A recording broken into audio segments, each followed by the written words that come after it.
So I have the privilege of flying next week. I hate to fly. I hate to go any further than a day's travel from the center. For some reason, I guess I've taken a vow of stability without knowing it. And I'm going to be going to Gethsemane, which is in Kentucky. And this is where Thomas Merton used to live. And we're going to have a Buddhist Catholic monastic conference. And so I've been asked to give a talk, and so it's a talk in progress. So I'll share some of it with you today. But this is the idea of this conference. It says, the theme of Gethsemane 4 is a maturation in the Buddhist and Christian monastic traditions. Here's a short description of the topic. Spiritual maturation is the intentional process of being engaged in a religious tradition and its practices, teaching, and communal support in order to reach a certain goal. The fourth Gethsemane encounter will explore these traditional and contemporary practices that enable the process of maturity with the Buddhist and Christian within the Buddhist and Christian monastic traditions. The encounter will include lectures, discussion, meditation, ritual, and fellowship. So it sounds exciting, doesn't it? I'm looking forward to it because I always learn a heck of a lot. Those Catholics are smart. You know, they all have masters and PhDs, and they can really talk well.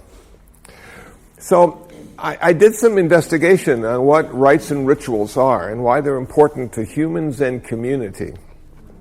And then I tried to apply them to myself and thinking of all the rituals I've been involved in the secular way before I started doing the religious rituals of Buddhism. And one of the first rituals I can remember is the Pledge of Allegiance. And we had to stand up each day and face the flag and put our hand over our heart and repeat these words. And I suppose what those rituals were encouraging us to do is become Americans. And then in the 1950s, become Americans and believe in God. Because Eisenhower preferred to have God in there to separate us from the communists who didn't have God in their Pledge of Allegiance, I guess. Then there was the high school prom, which is quite a ritual. You know, you're going to be leaving, you're getting all dressed up, you're looking good. And you're going to be making your way either into higher education or the greater society to make a living, find the perfect one, settle down, have kids, and then die. Some of you older guys out there will remember the 1960s, and that was another rite and ritual for me, is when I got my draft notice in the mail and had to go down and get a physical with all the other men. So this was a very important ritual, because if you didn't go down there, you went to prison. And I was thinking about that, and I thought to myself, you know, this is when America said I was old enough to die.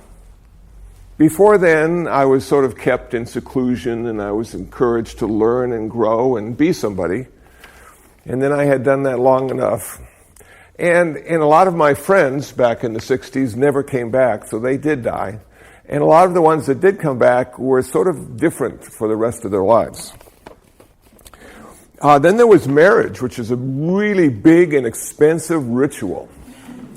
You know, you can spend like 20 grand on getting married, you know, and it's just amazing. Now, I never got married, and I think my problem was I never found the one, I only found the many.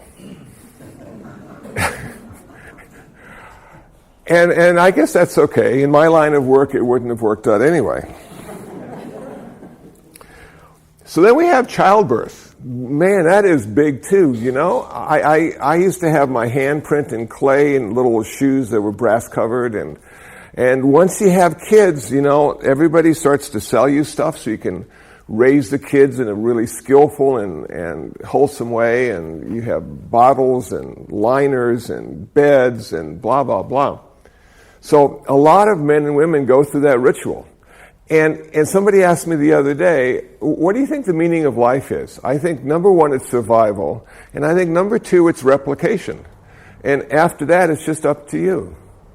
You know, that we're just here to have more of us and survive long enough to have more of us. And we're really doing well. 7 billion and counting. Then we have this ritual of retirement. You know, we come to a place in our life where we're really old now, or at least we're old enough not to want to work. And you might have Social Security, you might have a little savings, and then the AARP calls you and wants you to join, and Medicare and its various hospital companies call you and they want you to join, and everybody wants you to test your blood pressure and see if you have diabetes, and you know, it's a strange place to be when you get to that place in your life. Last week I went to the dentist. I had a little chipped tooth, and he's saying, well, you know, we can do like the cap and the crown. You know, it's like this much money, but you know what? It'll last for 30 or 40 years. Or we could do a veneer, which is like half the price, and you might get 15 years out of it. And I said, well, that may be long enough. After retirement, you're sort of gauging how much time you got left and how much you want to spend, you know, and how much is necessary and how much is just an ego-driven thing. Social Security, really important, you know. We've been paying into it our whole lives. When you became of age, you got your Social Security card. And they just give it to you automatically. I remember when I turned 62, I wanted to get my Social Security, and they said, no problem. And I didn't even have to talk to them. I was on the computer. And I said to myself, how do they know who I am? They do. Then we have death and burial. Talk about rites and rituals, huh? This is a big deal because all of us left behind are wondering who's next and how is it going to be? And is it going to be okay to die? And how much pain and suffering will I go through? And wouldn't a heart attack or a car crash be the best way to go? Because it's so instantaneous. But then you don't get a chance to say goodbye to everybody you want to say goodbye to. And it goes on and on and on. And then you just bury them in fiberglass or metal coffins so they'll never, you know, deteriorate in any particular way. And you think back on the life they lived and the choices they made and how short it was. And then you go have a cup of coffee. And life goes on. We're just like, so these are some of the places in our life where rites and rituals can help us get through, give meaning, understanding to the process. So I thought what I would do is talk about the rites and rituals I do as a Buddhist. And I know every time I ask people, are you a secular Buddhist or a religious Buddhist? When I do that here, and against the stream, there's a lot of secular Buddhists. They're using Buddhism the way the Buddha intended, which was therapeutic. I am suffering. How can I end my suffering? The Buddha said, this is how you can end your suffering, because this is how I ended my suffering. First century. If Buddhism is going to exist longer than 500 years, we need to make it a religion. And they did. And it's a wonderful religion. And it does everything it's supposed to do. We have bodhisattvas to help us. We have rites and rituals to do every day if we're so inclined. We have salvation in enlightenment. It's really a nice religion. So I, coming to Buddhism for the first time, came to Buddhism because it sounded really interesting. Not understanding what a religion was in the sense of daily practice and transformation. I had been raised a Lutheran, and we were just sort of told what to do. And then we did it, and then we got to go home after church. And Buddhism says, well, we're going to tell you what we do, and then if you want to do it or not, it's up to you. And if you want to do it, it's best to do it consistently, because then you get the most results. Okay, so I started, and I went to IBMC, International Buddhist Meditation Center, and we have a wonderful ritual designed for beginning Buddhists. And I hadn't realized it was designed for beginning Buddhists, but our founder, Thich Thien An, was a Vietnamese monk. And he had founded 4 other centers, or 3 other centers, specifically for the Vietnamese. But then he founded a center for the Americans. Now, I'm not sure how an American looks, because we have all sorts of different looking people coming to our center who are Americans. But one of the things Thich Thich Nhat wanted to do was introduce Americans to Buddhism. So we were sort of non-denominational. We had a little Pali, we had a little Sanskrit, we had a little Tibetan and Japanese, and we have it phonetically spelled out so we can say the words even if we don't know what the heck we're saying. But we also have the English translations, which is really good for Americans, because Americans are monolingual and proud of it. And so I came to Buddhism with my English, and then I had to learn a little Pali, the canonical language of early Buddhism. I was never good with languages other than English, and I'm still working on that. And so when I came to Pali, I was really, I don't know if I can say it. So it took me much longer than the average person to be able to say it. And so our Sunday service, our rites and rituals start this way. Namo tassa bhagavato arahato sama sambuddhassa. Namo tassa bhagavato arahato sama sambuddhassa. Namo tassa bhagavato arahato sama sambuddhassa.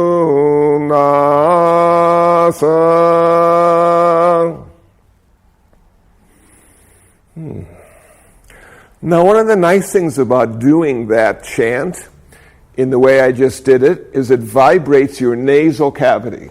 Now, you may say, well, so what? But when you vibrate your nasal cavity, it massages your brain and transforms your consciousness.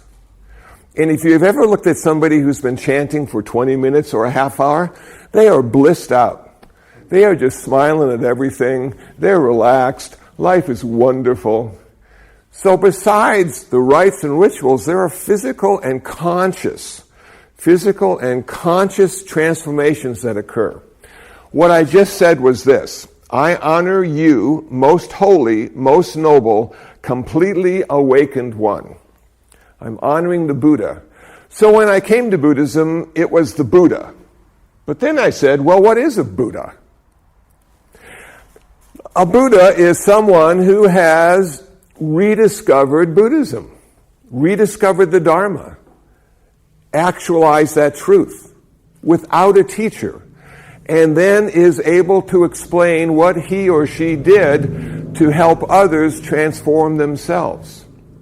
There are 4 levels of being a Buddha. There is the stream enterer, the once returner, the non-returner, and the arahant. The arahant has the exact same nirvana as a Buddha. The difference between the arahant and a Buddha is the Buddha had no teacher. The arahant did. The arahant had the Buddha as their teacher. So I come to Buddhism thinking there's the Buddha, and now there's like 28 Buddhas, and there's different levels of Buddha. And I'm thinking to myself, this is going to be a really complicated journey. So now we come to the next part, and the next part is taking the refuge. So we take the refuge every Sunday. We take the refuge every day. We take refuge in the Buddha. We take refuge in the Dharma. We take refuge in the Sangha. The Buddha, as you know, is the one who has achieved nirvana through his own effort, volition, wisdom. And the Dharma turns out to be his teachings, the teachings that allow us to achieve our nirvana. And the Sangha are the monks and nuns, the relative Sangha, the monks and nuns who are practicing the teachings of the Buddha. The Mahasangha. See, it's never just one thing. The Mahasangha are the monks and nuns who have achieved nirvana already. So we have the Mahasangha, the enlightened Sangha. We have the regular Sangha. I fit into that category. And then we have the lay Sangha, We have the men and women who have chosen to take the 5 precepts and the 3 refuges, upasika, upasaka. Okay, so that's the Sangha. And it goes like this. Buddhaṃ saraṇaṃ gacchāmi Dutiyampi Buddhaṃ saraṇaṃ gacchāmi Tatiyampi Buddhaṃ saraṇaṃ gacchāmi. And then we would do that with the Sangha and the Dharma. Now, if you listen carefully, I said those words differently. I said the words differently the second time, and the same the first and the third time. So the first time was Buddhaṃ saraṇaṃ gacchāmi. The second time was Buddhaṃ saraṇaṃ gacchāmi. And the reason it's done that way is because nobody's sure how it's supposed to be pronounced. So we're covering our bets by doing it 2 ways. One of those 2 is the correct way. So see, when you get into rites and rituals, you're learning a lot about yourself, but you're also learning a whole lot about the tradition and the direction and the goal of that tradition. Now, the most important thing we do every Sunday is we chant the Heart Sutra. This is an amazing document, and there are so many levels to understand the Heart Sutra. And if you're just a Vipassana person and a Theravada person, you may or may not have come in contact with the Heart Sutra. And I was very much a Theravada person when I came in contact with the Heart Sutra. And what I saw was this. These rascals are saying the Theravadins are wrong. And they're showing specifically where they are wrong and misguided. We have the new teachings, we have the new understanding, we have the greater understanding. That's why we're the Mahayana, that's why we're the great vehicle. So I'm going through all this stuff in my head, looking at these rascals, saying all the stuff that I've learned in the Abhidharma, the psychology of early Buddhism, is wrong because it's based on an atomic theory, the theory of atoms. But the Theravadins changed the word atoms and made them dharmas. And the Theravadins said at some point in the Abhidharma that all reality is based on the dharmas. These are the building blocks of our experience. The dharmas are the building blocks of our reality. Now, there are 16 different meanings for dharma. This is simply one of the meanings. And then the Mahayana said, no. It's wrong. The dharmas are empty. Empty. You think they're solid and have a momentary existence. They do not have that. They are empty. And so I am going through this Heart Sutra thinking to myself, what the heck is this thing talking about? And why is it recited every day in every Mahayana monastery all over the world? Can it be really that important? Can it really have the true meaning of ultimate reality? And is that what they're trying to explain? And that's exactly what they're trying to explain. They're trying to explain the ultimate reality in a relative context. So we come always to a category error, and that means I come to a state of confusion. Because even after 20 years of chanting the Heart Sutra, I am still learning stuff. And I am still reading books about the Heart Sutra. And the Heart Sutra is like 4 or 5 paragraphs. And I have read numerous books, numerous commentary on these 5 paragraphs. It's an amazing document. I am going to now recite it for you so you can hear what the Mahayanists feel about ultimate reality. Now we have some people that are really important in here. We have the Buddha, He's there listening to this. We have Avalokiteshvara, the Bodhisattva of compassion, which later became known as Kuan Yin. And we have Shariputra, who's a monk under the Buddha, a renowned monk under the Buddha. And it goes like this. Avalokiteshvara Bodhisattva, when practicing deeply the Prajna Paramita, clearly saw that all 5 skandhas are empty and passed beyond all suffering. Shariputra, form does not differ from emptiness. Emptiness does not differ from form. Form then is emptiness. Emptiness then is form. Sensation, perception, volition, and consciousness are also like this. Shariputra, all dharmas are marked with emptiness, not born and not dying, not stained and not pure, not gaining and not losing. Therefore, within emptiness, there is no form, no sensation, perception, volition, or consciousness. No eye, ear, nose, tongue, body, or mind. No form, sound, smell, touch, taste, or dharmas. No realm of sight till we come to no realm of consciousness. No ignorance and no ending of ignorance. Till we come to no old age and no death. And no ending of old age and death. No suffering, origination, extinction, or path. No wisdom and no attainment with nothing to attain. Because the Bodhisattva follows Prajnaparamita, the mind has no hindrance. Having no hindrance, there is no fear. And far from all fantasy, there is dwelling in nirvana. Because all Buddhas of the 3 times follow Prajnaparamita, they gain complete and perfect enlightenment. Therefore know that the Prajnaparamita is the great holy mantram, the great bright mantram, the wisdom mantram, the unequaled mantram, which can destroy all suffering, truly real and not false. So he gave the Prajnaparamita mantram, which goes, Gate, gate, para, gate, parasam, gate, bodhisvaha.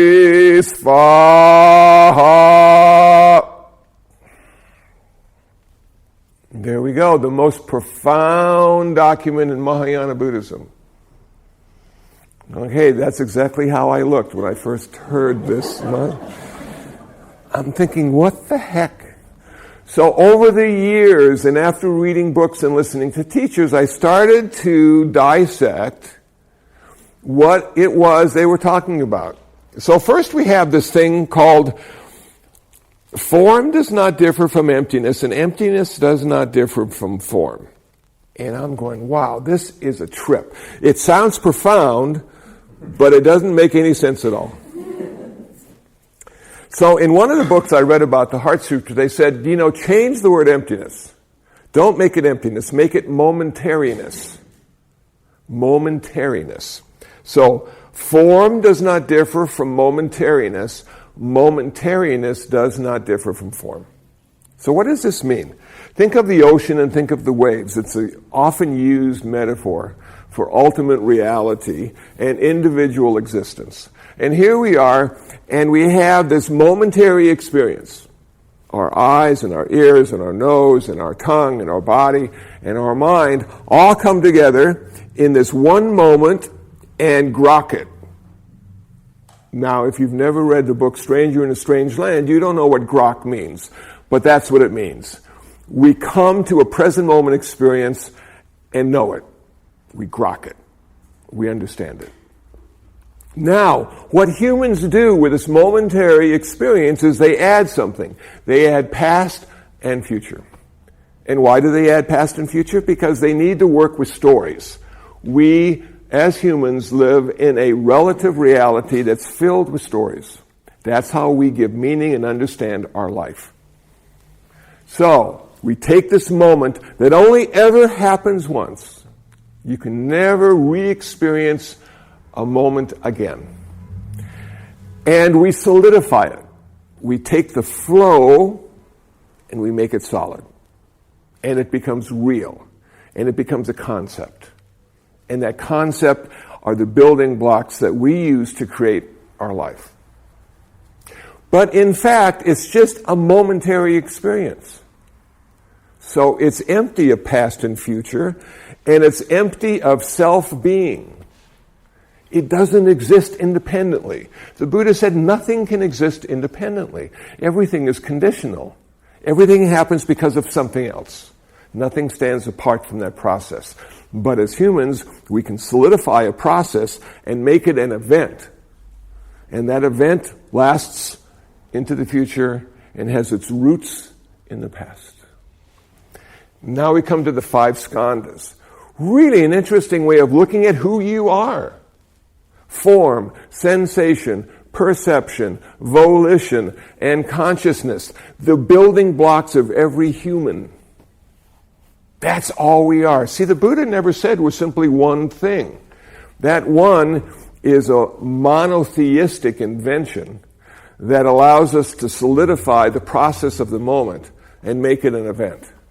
But the Buddha said nothing is ever one. Nothing is always many that are connected and in process. So a human can be broken down into name and form, nama, rupa, but a human can be broken down into form, sensation, perception, volition, and consciousness. So let me explain how that might work. What we have is form. We have the form of the eye, and we have the form of the chair. And when the eye form comes into contact with the chair form, a rudimentary awareness arises. It's non-specific. It's simply aware of this form. Okay? Now, with that is associated a sensation. When this consciousness arises, which is a non-specific consciousness, a sensation arises with it. And that sensation is one of 3 kinds: pleasant, unpleasant, or neutral. If it's neutral, we are indifferent to the chair. We don't need to use it. We don't need to move it. We don't even recognize it sometimes because it's not what we're after in that present moment. But if we are tired, and if we do want to sit down, that is a pleasant sensation as that consciousness arises because of eye form and chair form, and now the process of perception kicks in. Perception is what we've learned. Perception are all the concepts, the 10,000 ways of looking at the world around us. And so we know it's a chair, and we know it's a gray chair, and we know it has 4 legs and a back, and we have this perception based on past experience or education that allows us to know what it is, and that leads to the next part. It allows us to do something with the chair because we know what it is. So we have to know it before we can use it, and we know it, so now we're going to use it, so volition arises. And volition are all those habit patterns and past experiences we've had with chairs. So we know how to approach a chair, we know how to sit in a chair, we know how to get out of a chair, we know how to push it aside to make way for people who are walking. We know how to use that chair. It is a volitional activity based on previous experience, habit patterns, and useful memories of a chair. That is what a human is. If you can look at yourself in that way, as those 5 aggregates, as those 5 skandhas, you will never suffer, because there's no part of that model or paradigm that can suffer. But we do suffer, and that's the issue, because we don't look at ourselves in those 5 ways, or those 2 ways. We look at ourselves in the one way, the way we are. Wow. So what did the Heart Sutra say about that? The Heart Sutra said, form, sensation, perception, volition, and consciousness are also like this. They are also empty of own being. They are empty of independent existence. They require other things to exist for them to exist. Okay. Emptiness, momentariness. Now we continue. All dharmas are marked with emptiness. All the building blocks of early Buddhism, the dharmas, the atoms, they also are all momentary and lack own being. They do not exist independently either. Nothing exists independently. It is a flow. They are not born, they are not dying, they are not stained, they are not pure, they are not gaining, they are not losing, because they are not dualistic. They are beyond dualism. Wow. Okay. Beyond dualism. That's that place where all things are interconnected and interdependent. This is a non-dual reality. This is a sort of an ultimate reality, if you will. And it lacks the two sides. We have a coin, we have heads, and we have tails. We have a good day, we have a bad day. We have light, we have dark. What they're talking about is the true nature of non-dual reality is the coin itself. Those sides are just distractions. Those sides just allow us to think about it in a certain relative way and use it to our advantage. But ultimately, they do not exist. Just the workings of the self. Therefore, within emptiness there is no form, no sensation, perception, volition, or consciousness. Okay, think about the six now. We got the 6 sense doors. We got the eye and the ear and the nose and the tongue and the touch and the thinking. 6 sense doors. Okay, you have the sense door of the eye. It has eye consciousness associated with it. The Buddha said there isn't just one big consciousness and all the stuff goes in there. That's how I always looked at myself. It's one big consciousness. But no, each sense door has its own specific consciousness. So we have the eye, we have eye consciousness, we have form. We have the ear, we have ear consciousness, we have sound. And the Heart Sutra is saying, no, that's not right. The Heart Sutra says, therefore, within emptiness there is no form, no sensation, perception, volition, or consciousness, no eye, ear, nose, tongue, body, or mind, no form, sound, smell, taste, touch, or dharmas, no realm of sight till we come to no realm of consciousness. Things can't exist independently. And unfortunately, we're reading a relative statement and applying it to an ultimate reality, so it takes a little gymnastic quality of mind to fully appreciate what the heck they're talking about, because you can't talk about it. They're talking about something you can't talk about. And we've been talking about it for hundreds of years. So you get there, and there's no old age and death, and there's no ending of old age and death, because there's relative concepts, and you have to have one in order to have the other. You see, you have to have life so you can have death, but if you get rid of life and you get rid of death, then what do you have left? You have an ultimate experience and intuitive knowing of the world. It is called, according to Robert Heinlein, grokking. Okay. Because the Bodhisattva follows prajnaparamita, the perfect wisdom, this is a wisdom that allows us to find transcendence and salvation in Buddhism. This is the stuff. They say you need 2 things in Buddhism. You need compassion and wisdom. Prajnaparamita is the great wisdom. It's the place that can take you there. Okay. So then you find that, it's the great holy mantra, and all the Buddhas have recited it. And then you actually did the Gata, Gata, Paragata, which generally speaking is not translated, but it means gone, gone, gone beyond to the other shore. And it has magical, mystical qualities in chanting that. The sound, there's a lot to be said for sound, and sound, if you do it in a certain way, transforms your consciousness and transforms the world around you. And if you don't believe sound will transform the world around you, just listen to the politicians for a while. I don't like that sound, but it does have a transformative quality. Okay, that's a brief introduction to the Heart Sutra. We only lost 2 people. That's good. Okay.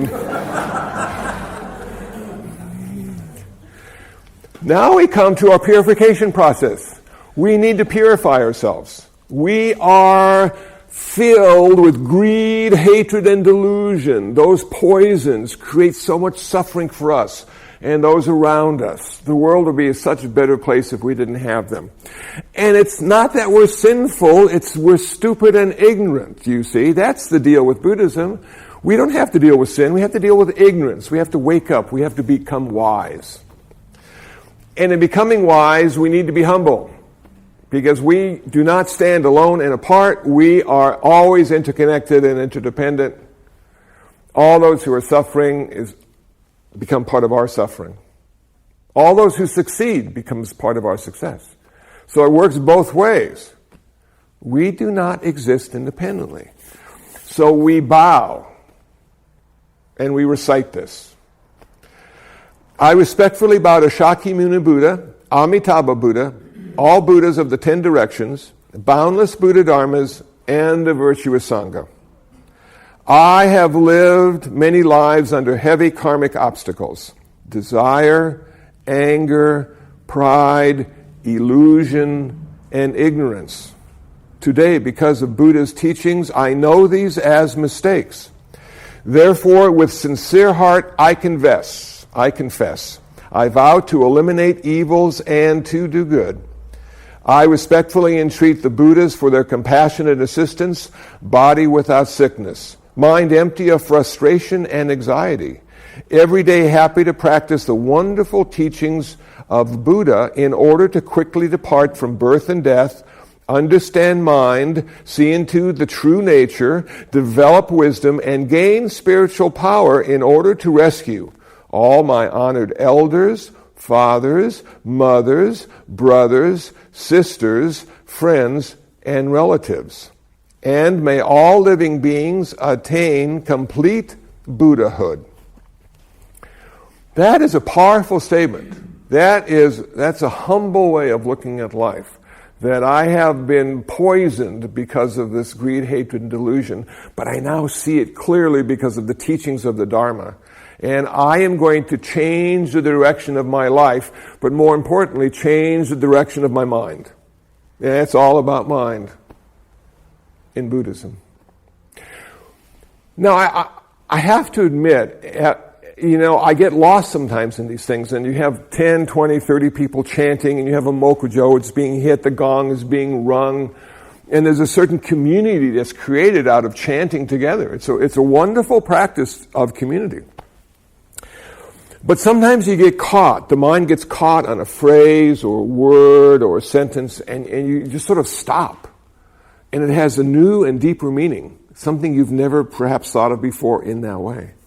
And then you lose your place and you work real hard to catch up and figure where everybody is. And then maybe after the chanting, you'll go and reflect on that and say, I wonder why I saw it differently today than I did yesterday or the day before.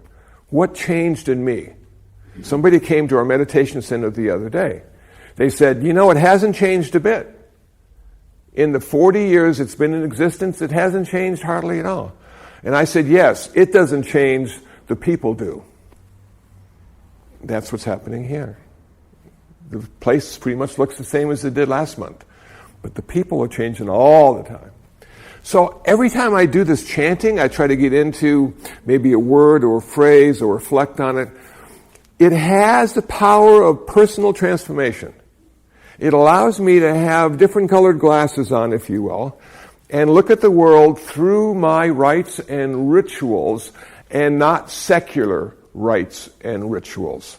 Not fashion, not hairstyle, not clothing, not shoes, not what's on TV, not what's happening at the Civic Center or the auditorium, but what's happening in my practice.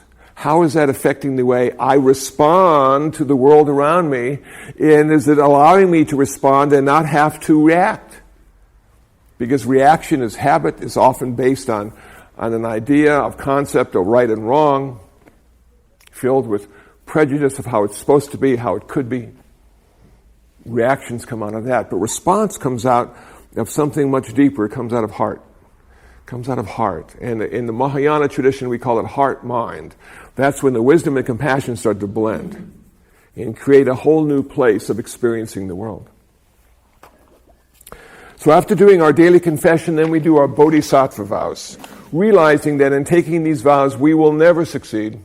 We will always fail, but we take them anyway, every time we do our rites and rituals. Sentient beings are numberless. I vow to save them all. Buddhism has been on this planet Earth with Siddhartha alone, not the 27 before, for 2,600 years.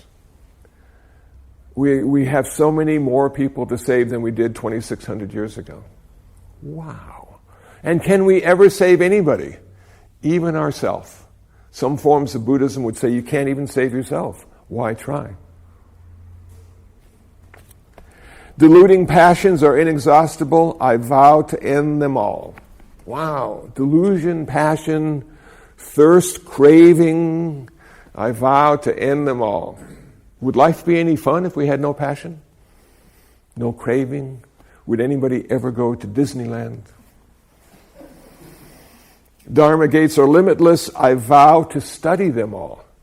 There are so many ways to the Dharma, and each of us has found a gate that's open for us. But no two in this room, I would venture a guess, came to Buddhism, came to the Dharma, came to meditation in the same way. We all have our own karma, our own stuff we're working out, and for some reason we heard, saw, thought about something in Buddhism that clicked. And here we sit today. Buddha's way is supreme. I vow to attain it. This is not based on faith. We don't have the faith to say Buddhism's way is supreme. We have the confidence to say Buddhism's way is supreme for humans. This is all about being a human being. Dogs, I'm sorry, they're going to have to be reborn as a human before they can become enlightened. Cats, they're going to have to be reborn as a human. Encourage your little furry friends to get their next rebirth as a human, and they might have a chance at salvation and perfection. So the Buddhist way is designed to allow us to realize, not find, not create, but allow us to realize our perfection that has always been there. It's just been covered with greed and lust and hatred and delusion. Then we say a prayer. May suffering ones be suffering free, and the fear-struck fearless be. May the grieving shed all grief, and the sick find health relief. It's an intention. It's a wish, if you will, that all those who are suffering in all the many ways humans suffer find an end to that suffering. Then we say, I wish all this merit. Now, those rites and rituals have merit created. You're working hard, and your payoff is merit. That's how you get paid when you do this stuff. You get merit. You have a merit account. And when you die, you can have a good rebirth because you have a lot of merit in your account, or maybe a not so good rebirth because you haven't deposited merit lately in your account and it's getting a little light. So each time we do this ceremony, these rites and rituals, we are acquiring merit, and now what do? We give it away.